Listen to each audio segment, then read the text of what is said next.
November മാസം 6-ന് അവസാനമായി വിതരണം ചെയ്ത പെൻഷൻ തുക ലഭിച്ച ഗുണഭോക്താക്കൾക്കും ഡിസംബർ മാസത്തിൽ 3200 രൂപ വീതം ലഭിക്കാൻ പോകുന്ന ഗുണഭോക്താക്കൾക്കും പെൻഷൻ തുക കാലങ്ങളോളമായി മുടങ്ങുന്ന ഗുണഭോക്താക്കൾക്കും കേന്ദ്ര നിർദ്ദേശപ്രകാരം സംസ്ഥാന സർക്കാർ സോഷ്യൽ ഓഡിറ്റിംഗ് ആരംഭിക്കുകയാണ്. ഡിസംബർ മാസത്തിൽ 2 മാസത്തിലെ പെൻഷൻ തുക വിതരണം ചെയ്യുന്ന സന്തോഷ വാർത്തയ്ക്കിടയിലാണ് ഇങ്ങനെയൊരു ദുഃഖവാർത്ത ഇപ്പോൾ എത്തിയിരിക്കുന്നത്.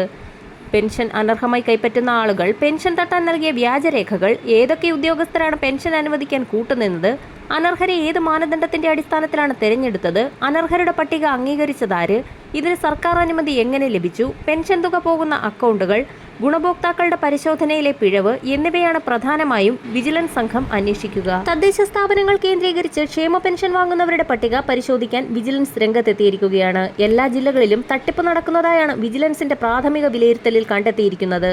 ഇക്കാര്യം മുഖ്യമന്ത്രിയെ വിജിലൻസ് ഡയറക്ടർ യോഗേഷ് ഗുപ്ത അറിയിച്ചു.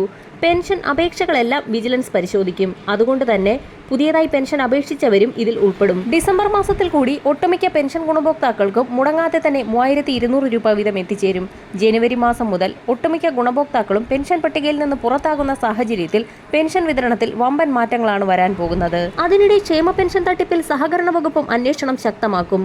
ഗുണഭോക്താക്കൾക്ക് പെൻഷൻ നേരിട്ടെത്തിക്കുന്നതിലെ ക്രമക്കേടും സഹകരണ ബാങ്ക് ജീവനക്കാർക്കെതിരായ പെൻഷൻ സംബന്ധിച്ച പരാതികളും അന്വേഷിക്കാൻ തീരുമാനമായി. മരിച്ചവരുടെ പേരിൽ ക്ഷേമ പെൻഷൻ തട്ടിപ്പ് നടത്തിയതിൽ സഹകരണ സംഘം ഏജന്റുമാരുടെ പങ്കാണ് പ്രധാനമായും പരിശോധിക്കുക.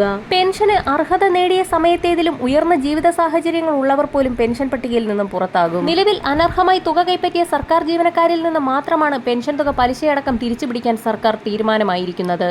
വരും ദിവസങ്ങളിലെ പെൻഷൻ അറിയിപ്പുകൾക്കായി ചാനൽ സബ്സ്ക്രൈബ് ചെയ്യാൻ മറക്കാതിരിക്കുക.